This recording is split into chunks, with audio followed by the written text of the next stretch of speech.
Saludos, vamos a continuar el estudio básico del libro de Isaías. Vamos a estar cubriendo con este video el capítulo 25, pero quiero traerles una enseñanza. Este capítulo cubre descripciones de un momento dado. Recuerden que la Biblia, cuando fue escrita originalmente, no estaba separada en capítulos, ni mucho menos en versos. La Biblia estaba escrita de corrido, una palabra detrás de la otra, con su coma, con su punto, terminando la oración, e inmediatamente continuaba el escrito con la próxima oración o las próximas palabras. No había clasificación de capítulos ni de versos. Este capítulo realmente es una continuación del capítulo anterior, por eso es que lo digo. No es correcto estudiar un capítulo por separado, aunque no es malo, es bueno estudiar un capítulo, pero si usted quiere estudiar la palabra de Dios, debe de estudiarla con la continuidad del libro. Y mientras va estudiando la continuidad del libro, va leyendo la expresión inspirada por Dios.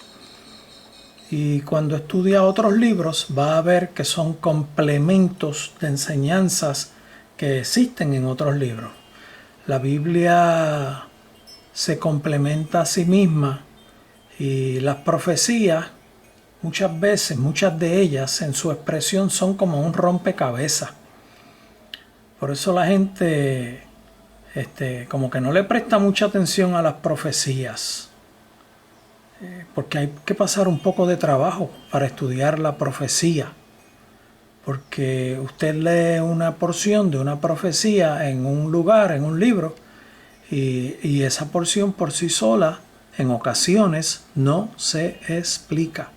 Pero cuando usted lee una misma explicación de ese mismo evento, de esa misma profecía, en otro libro, usted entiende qué es lo que quería decir el libro anterior que usted había leído y entiende ahora con el libro que está estudiando, la porción que está estudiando, la profecía completa. O sea, es como si usted juntara oraciones de profecía en diferentes lugares, aún en un mismo libro y en diferentes libros.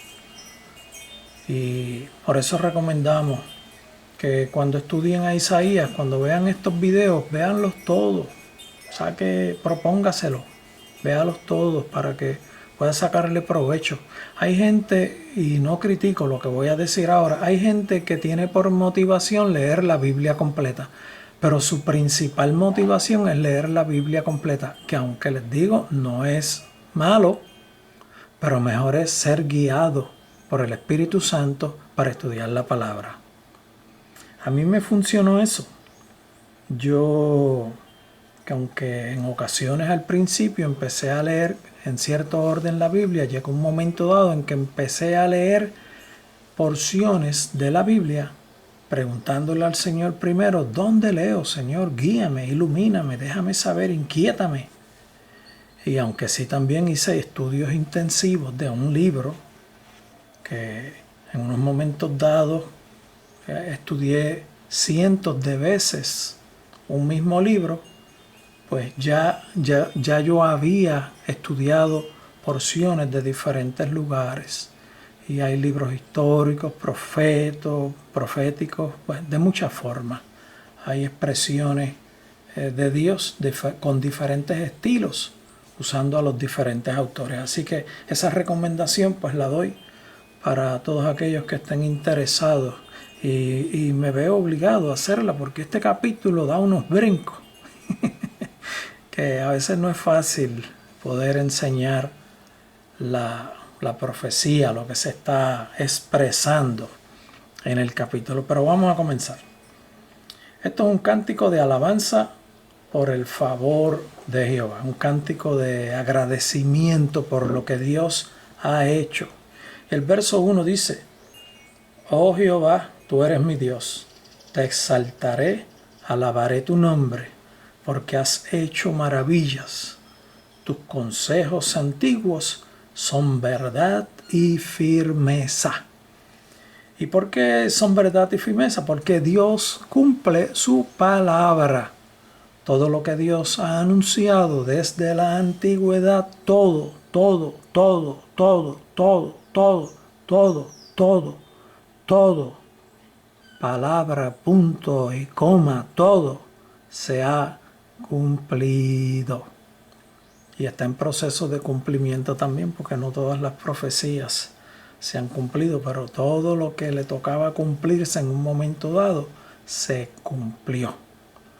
Todo está cumplido en la mente de Dios. La mente de nosotros es que no entendemos en muchas ocasiones las expresiones de Dios, porque Dios domina todos los tiempos a la misma vez. El verso 2 dice: porque convertiste la ciudad en montón, la ciudad fortificada en ruina, el alcázar de los extraños, para que no sea ciudad ni nunca jamás sea reedificado. Eso es lo que quiere decir el verso 2, porque convertiste la ciudad en montón. Esto fue cuando Dios fue haciendo juicios. Iba haciendo juicios sobre ciudades y convertía las ciudades en un montón de escombros. La ciudad fortificada la convertiste en ruina. El alcázar, que es el palacio o el castillo o la fortaleza, el alcázar de los extraños, para que no sea ciudad ni nunca jamás sea reedificado. Dios en unos momentos dados hizo juicio sobre pueblos que había establecido que nunca más se iban a levantar, y así mismo ocurrió. Un ejemplo de ello, Babilonia, que invadió a Jerusalén y tuvo en cautiverio al pueblo de Dios por 70 años, como hemos visto en capítulos anteriores. El castigo de Babilonia fue severo, nunca más se levantó. La explicación que tengo para este verso es: Dios trastorna los gobiernos de la tierra, cumpliendo su propósito de ordenar todas las cosas y establecer su gobierno sobre la tierra. El propósito principal de los juicios es siempre sacar su remanente fiel. Eso lo hemos visto a través de todos los juicios que hemos discutido. Siempre Dios se encarga de enseñarnos eso. Su propósito principal, en adición a hacer justicia, es sacar su remanente fiel. Y su remanente fiel son aquellos que los que quieren, porque Él desearía que fueran todos. Pero Él brega en justicia y brega con los que quieren ser remanente fiel de Dios. El verso 3 dice: por esto te dará gloria el pueblo fuerte, te temerá la ciudad de gentes robustas. Así termina el verso. Por esto te dará gloria el pueblo fuerte, te temerá la ciudad de gentes robustas. Esto es, el pueblo que ha sido enjuiciado en un momento dado, aunque sea blasfemando, tiene que convencerse de que Dios es el Dios todopoderoso, el que logra lo que quiere, el que hace justicia, el que es fiel y verdadero. Miren el comentario que yo tengo para este verso. El original en hebreo dice: por esto te glorificarán pueblo fuerte, ciudad de gentiles violentos te temerán. Habrá un reconocimiento que, aunque sea de temor, de miedo, porque aquí es como de pánico, no es de respeto, siempre habrá un reconocimiento de que por allí pasó un Dios todopoderoso, que los dioses falsos no pudieron controlar. Y eso es a lo que se refiere esta expresión. Voy a leer los dos ahora, la traducción y el original. Por esto te dará gloria el pueblo fuerte, te temerá la ciudad de gentes robustas. El original en hebreo dice, por eso te glorificarán, pueblo fuerte, ciudad de gentiles violentos, te temerán. Aquí Dios ordena todas las cosas y establece su gobierno, establece su gobierno que los pueblos gentiles temerán. Aquí se refiere a que en estos versos próximos pasados que hemos leído, se ha estado mencionando el reino milenial.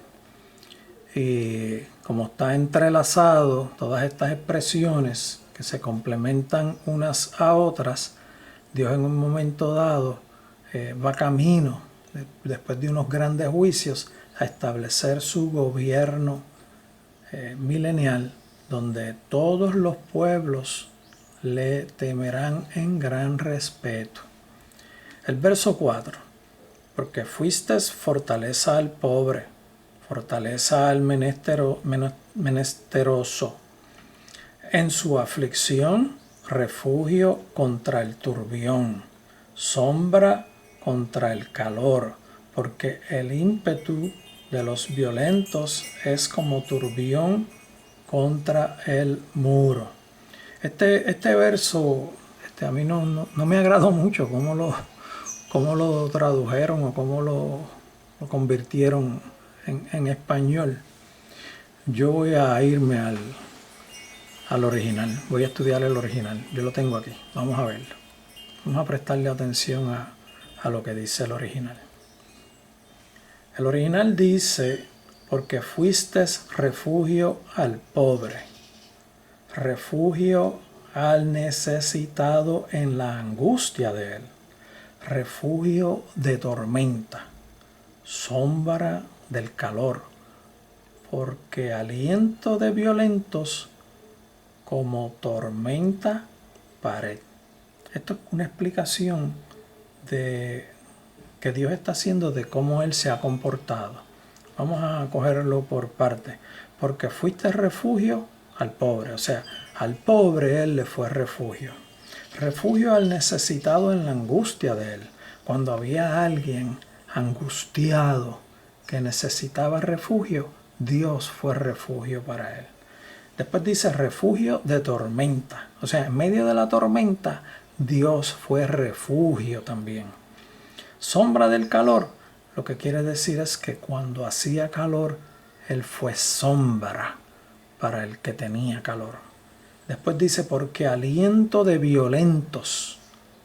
Lo que quiere decir es que a los violentos, a los que tienen una conducta volátil, Él estuvo también para asistirlo. Y cuando hubo la tormenta, Él fue como una pared que protegió al necesitado. Aquí Dios está explicando cómo actuó. Así que me quedo con el original en hebreo, que fue el que me gustó. El otro no me dio mucha inspiración, y les soy bien sincero. Verso 5. Como el calor en lugar seco, así humillarás al orgullo de los extraños, y como calor debajo de nube, harás marchitar el renuevo de los rebuscos. Vamos a ver aquí cómo dice el original también. Como calor del desierto, tumulto de extranjeros, silencias. Calor en sombra de nube. Canción de violentos es contestada. Nuevamente aquí Dios está explicando cómo actúa. Aquí Dios nos está haciendo una explicación contraria. En el verso anterior vimos cómo protegía, podemos decir, a los fieles, a su pueblo. Aquí estamos viendo ahora cómo actuaba contra los enemigos. Vamos a cogerlo por parte. Dice, como calor de desierto, tumulto de extranjeros silencias.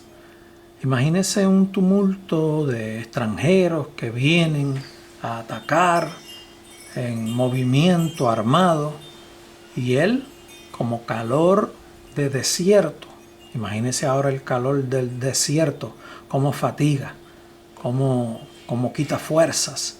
Así Dios trataba al tumulto de extranjeros y los silenciaba.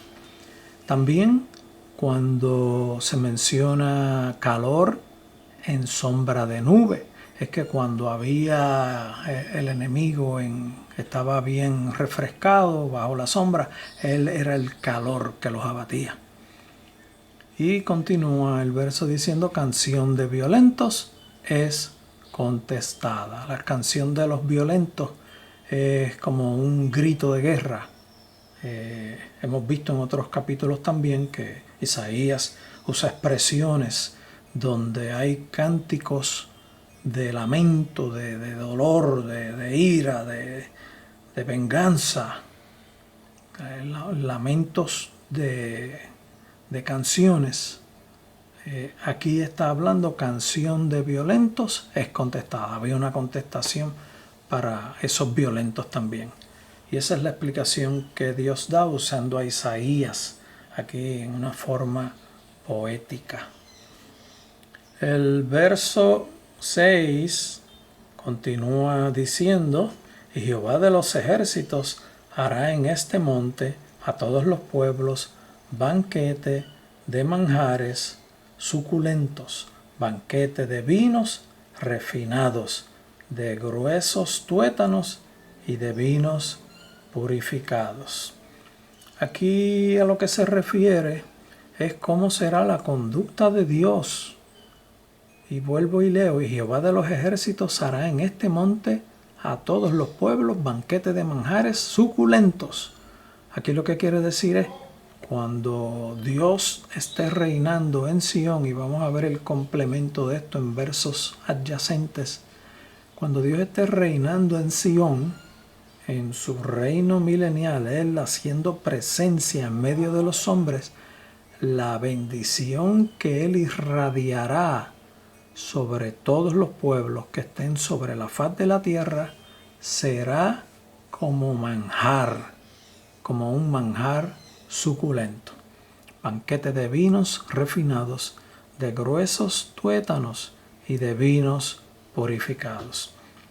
Esto es como Dios actuará con todos los pueblos en la tierra durante el reino milenial. Verso 7 dice: y destruirá en este monte la cubierta con que están cubiertos todos los pueblos y el velo que envuelve a todas las naciones. Aquí ya no habrá ninguna nación que pueda dominar por encima de lo que Dios establece, porque eso es imposible. La presencia de Dios domina todo. Por eso dice: destruirá en este monte la cubierta con que están cubiertos todos los pueblos. Esos estilos de conducta dominantes, eso ya no va a existir, porque sentirán la gloria de Dios, la presencia del Dios Todopoderoso reinando en medio de los hombres, y estarán dominados bajo esa presencia de Dios, e incluso serán movidos a buscar consejo, como nos enseñan otros libros de profecía. Son movidos a buscar consejo, a buscar orientación, a buscar palabra de aliento ante la presencia de Dios para encaminarse en sus pueblos y en sus naciones. El efecto del gobierno de Dios estará actuando en total dominio sobre todos los pueblos. Esto es, porque la gloria de Dios estará emanando, cubriendo y dominando todos los seres vivientes de todos los pueblos sobre la tierra. Recuerde que el libre albedrío aún existe, pero los hombres se dejan guiar por la gloria de Dios. Voy a explicar ahora cómo funciona esto del libre albedrío y por qué Dios está estableciendo este reino milenial. Termino leyendo el fin de mi explicación. Vamos a explicar que el hombre, un ser menor que los ángeles, sigue a Dios, y el enemigo, un ser superior al hombre, abandonó a Dios con su libre albedrío y se rebeló contra él. Esto que yo voy a explicar ahora brevemente, yo lo explico más en detalle en otro video que yo tengo en mi canal que se titula ¿Por qué existe el hombre? Si a alguien le interesa conocer un poquito más de la explicación, pues ahí tiene ese video. Pero vamos a explicar qué es lo que está ocurriendo aquí. Aquí Dios está haciendo algo espectacular. Yo he enseñado que el establecimiento de todas las cosas que Dios ha hecho con la creación, y estamos hablando con la creación de la tierra y con todo lo creado en ella, tiene un propósito principal de Dios hacerse un pueblo e incluir un juicio contra el enemigo de las almas.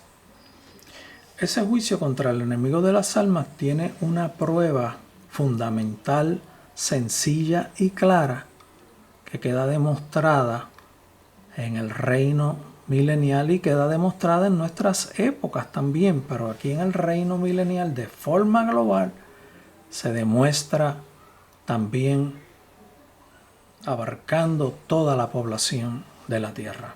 ¿Qué es lo que sucede? Como mismo escribí yo aquí al final, que el hombre es poco menor que los ángeles y lógicamente, por consiguiente, los ángeles son seres superiores en creación a los hombres. ¿Qué es lo que ocurre?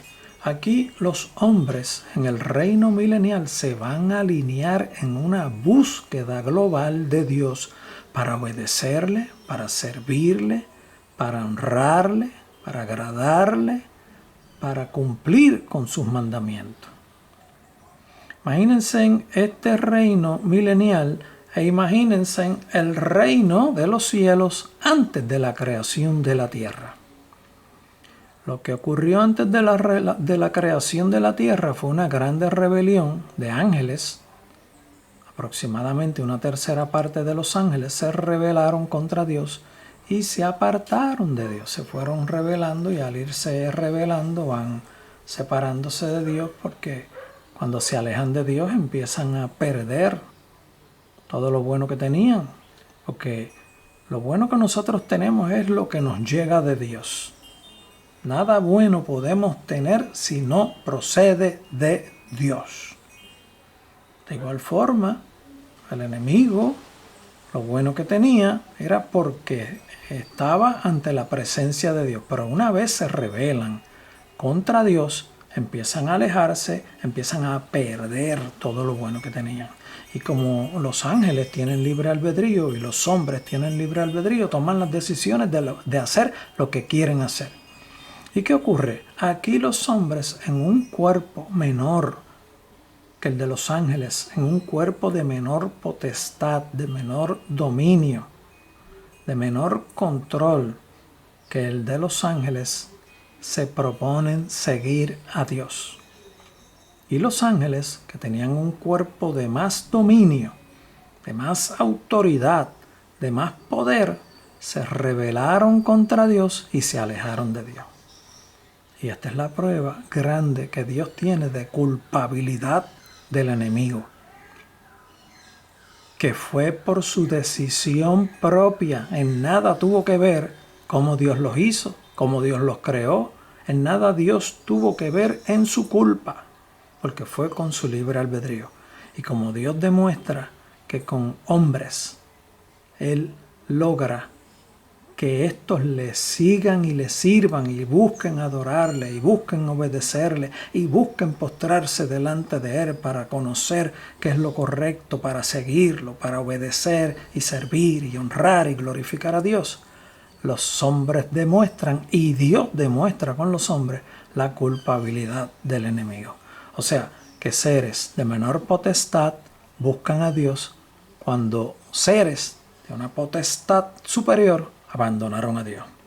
Esta es la explicación de la justicia que Dios establece al enviar a todos estos ángeles caídos a el infierno y de protegernos a nosotros, porque ellos no tienen perdón. Esta es la demostración de esa decisión de Dios. Así que el que quiera conocer más en detalle, ya les dije del video, por qué existe el hombre. Vamos al verso 8. Destruirá a la muerte para siempre, y enjugará Jehová el Señor toda lágrima de todos los rostros. Aquí hay un acontecimiento que nos habla Apocalipsis también, que Jesús es quien se va a encargar de hacerlo.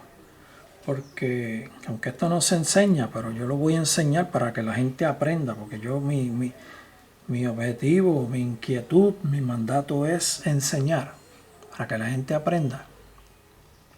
La gente cuando parte de esta existencia corporal, porque nosotros somos eternos, o tendremos vida eterna o tendremos muerte eterna, pero nosotros, los que tenemos vida eterna, cuando partimos de este cuerpo, vamos ante la presencia de Dios, pero nuestros conocimientos van con nosotros.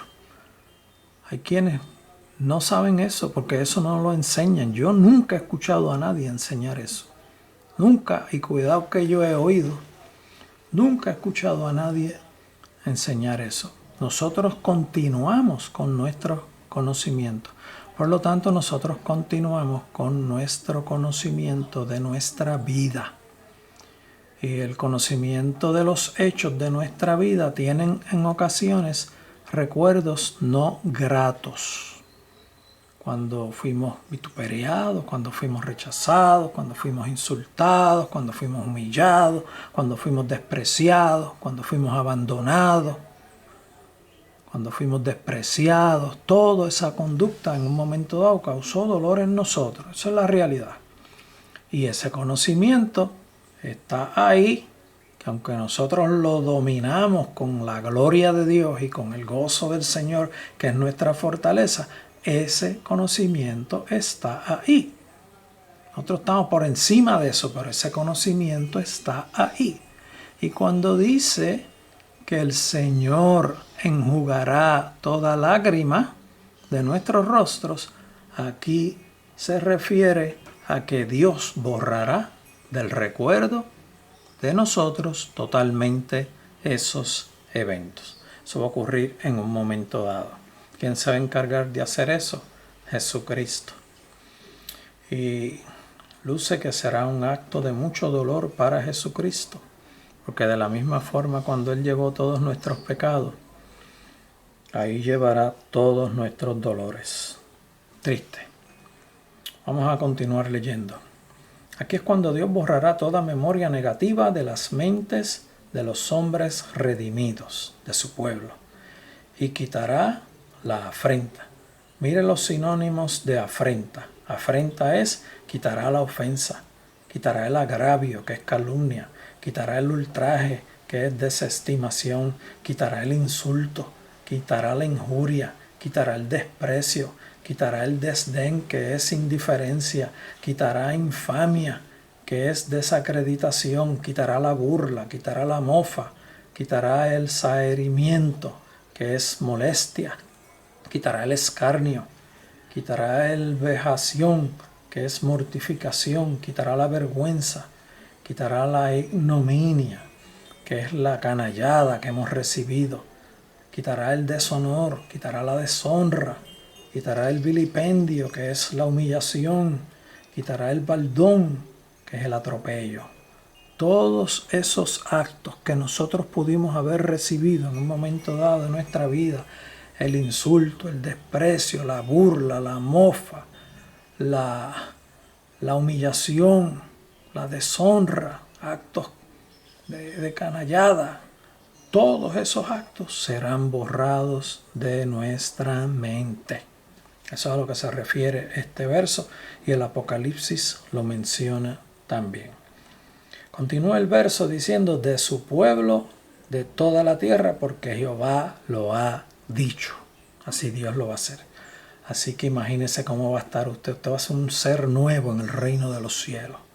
Y usted va a estar con Dios y se va a inundar de la gloria de Dios, de la presencia de Dios, de todo lo bueno de Dios. Le emanará a usted y lo dominará a usted y lo enriquecerá a usted de una forma espectacular. Y usted nunca ha sentido, ni aun en el mejor momento que ha tenido usted aquí en la tierra, ha sentido lo que va a sentir luego. Verso 9. Y se dirá en aquel día: he aquí, este es nuestro Dios. Le hemos esperado y nos salvará.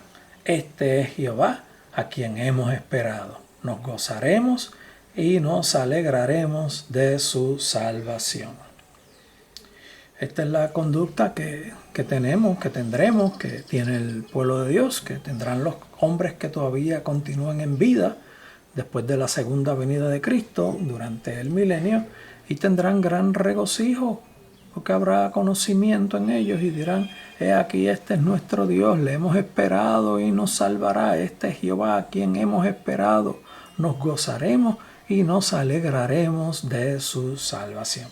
Se tendrá gran alegría. Vamos a arreglar esto aquí. Gran alegría y regocijo con Dios y con todo lo que Él ha hecho. El verso 10. Porque la mano de Jehová reposará en este monte.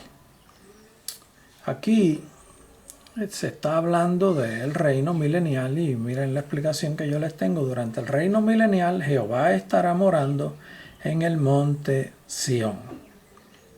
Él estará presente en medio de los hombres, como hemos dicho ya previamente.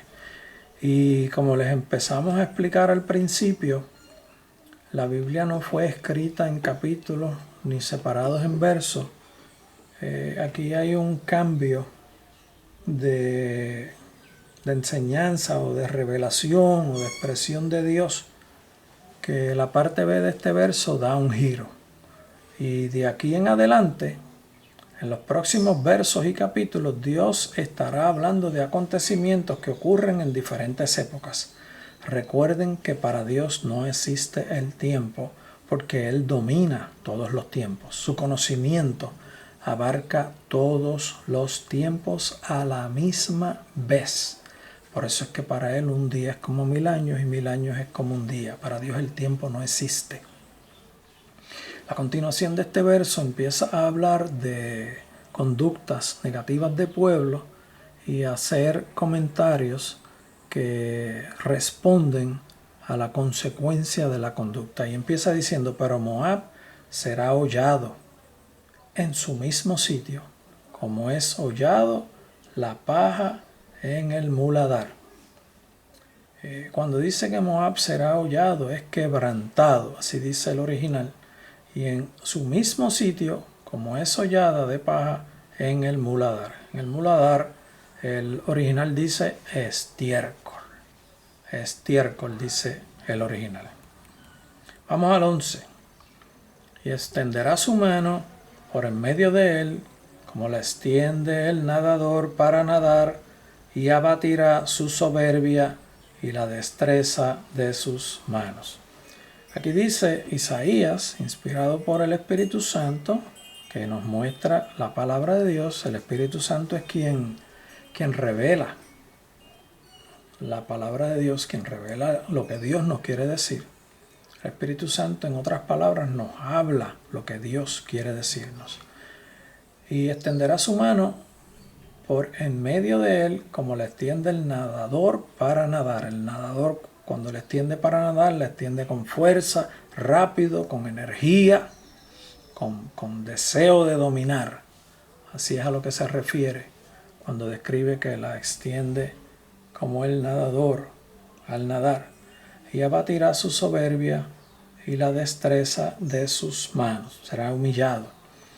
El verso 12 continúa diciendo: y abatirá la fortaleza de tus muros.